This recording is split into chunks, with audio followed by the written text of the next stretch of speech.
Hey guys, most requested recipe పుట్నాల పొడి. ఇది అన్నంలో, టిఫిన్స్లో, ఇడ్లీ, దోశ ఏదైనా చాలా సూపర్ టేస్ట్ ఉంటుంది. ముందుగా ఒక జార్లో పుట్నాలు అంటే శనగపప్పు తీసుకొని అందులో ధనియాలు, జీలకర్ర, ఉప్పు, కారం వేసుకొని బాగా ఫైన్గా గ్రైండ్ చేసుకోండి. ఫైన్గా ఎంత ఫైన్గా అంటే ఇంత ఫైన్గా ఉండాలన్నమాట.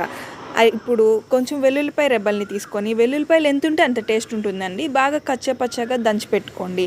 ఇప్పుడు ఒక బాండి తీసుకొని అందులో కొంచెం ఆయిల్ వేసుకొని పోపు అంటే జీలకర్ర అండ్ ఆవాలు చిటపట్లాడే వరకు ఫ్రై చేసుకోండి.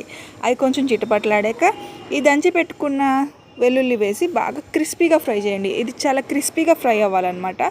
అండ్ దాంట్లో కొంచెం ఎండుమిర్చి, కరివేపాకు, పసుపు. కరివేపాకు మెయిన్ ఇంగ్రీడియంట్, మర్చిపోకండి. ఇప్పుడు ఆ పొడిని కూడా యాడ్ చేసుకొని కొంచెం చల్లారాక చేత్తో బాగా కలుపుకోండి.